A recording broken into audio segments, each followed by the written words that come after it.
Welcome to Animal Talk. My name is Robin Kahn, and this is Dr. James Sawyers. How are you tonight? Good evening, Robin. How are and you? we have someone new with us Well, tonight. I brought. You said you like small dogs, but I figured I'd bring a larger one. This is Taz. She's very impressive. Taz, a good girl. Yes.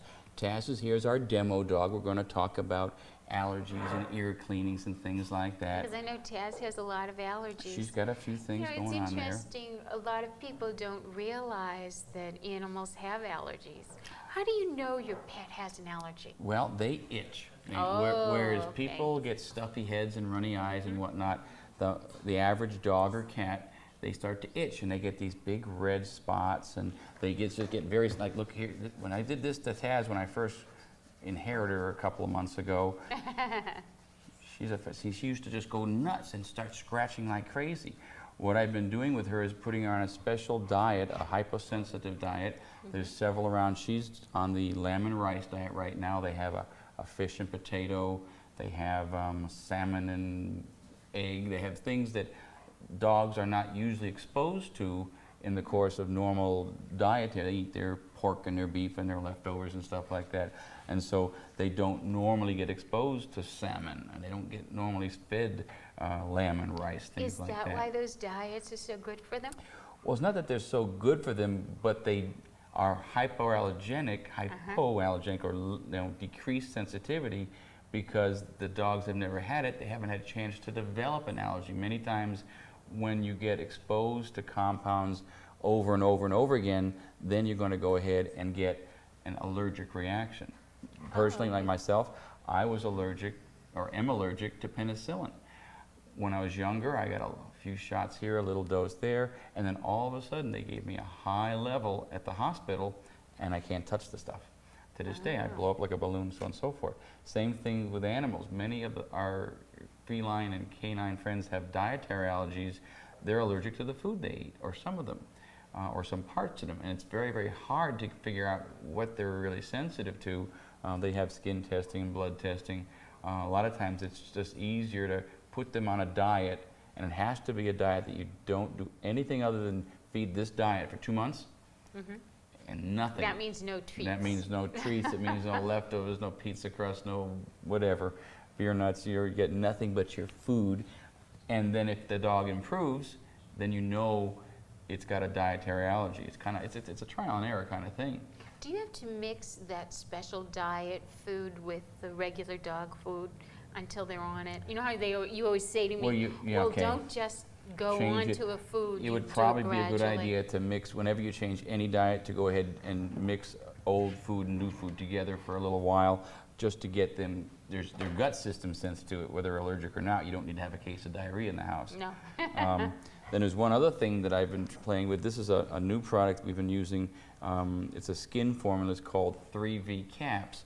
And what it has is high levels of the omega-3 fatty acids, vitamin A, D, and E, and other things. It comes from a fish oil base, a lot of it.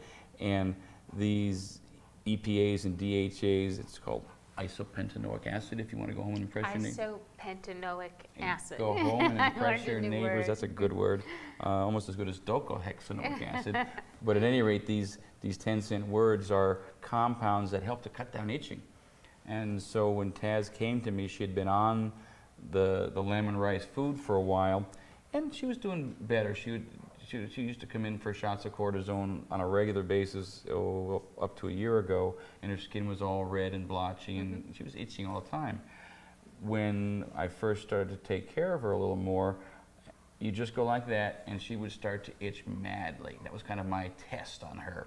And then I started to just follow the instructions for this size puppy, which was 80 to 100. She's a little over 100, just a teeny bit. A little bit.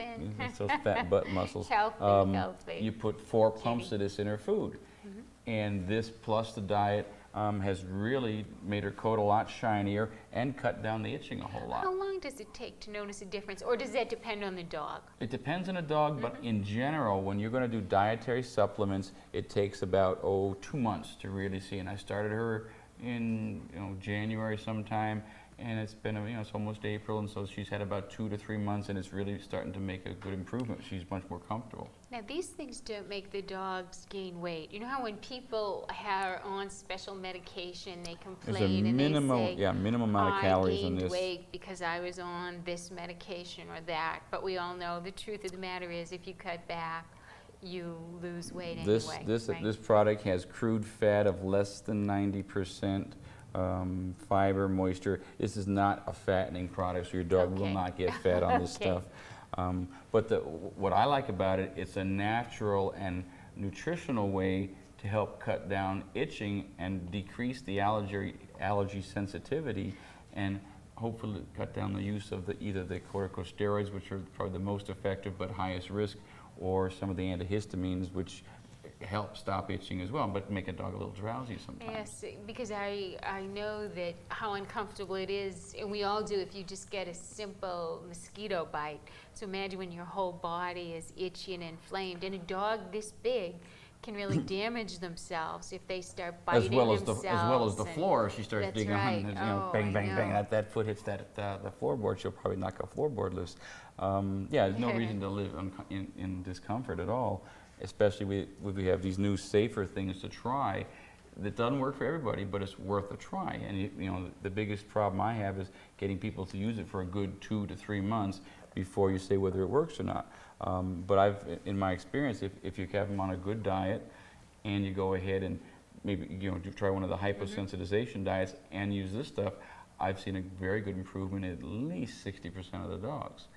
Now, allergies are something that you couldn't catch. Like, it's something you're born with, it, genetic or the predisposition. I say no. I'm sure that it's species specific, and more than that, you wouldn't be catching something from your dog normally. It's more than species specific. It's animal specific. Specific. It's where, if I could track back and meet her mother and her father, probably one or the other, or maybe both, have some allergy in their history, where they've had and some are horribly allergic, and they'll breed with a normal dog and they'll have normal puppies. It's not a clearly defined syndrome, but you better believe there's genetics in there.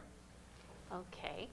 And you can use similar products for cats as well? Yes, the same product. Actually, this can be used in cat or dog. I've used this more in a dog than cat. Most of the cats don't seem to have as chronic a problem, although some do. I know, because I know there's specialists that specialize. Yeah, in this. There's dermatology specialists over at Angel that we'll see when they get a bad case, they'll do skin testing where they'll shave the whole side of the dog, and they inject small blebs of different allergic stimulating material. Like they'll put dander, they'll put house dust and house mites, they'll put pollens from various oak trees, ragweed pollens, different kinds of allergic inducing substances under their skin. They wait a certain amount of time and they go ahead and measure the response and get an idea of what the dog is sensitive to.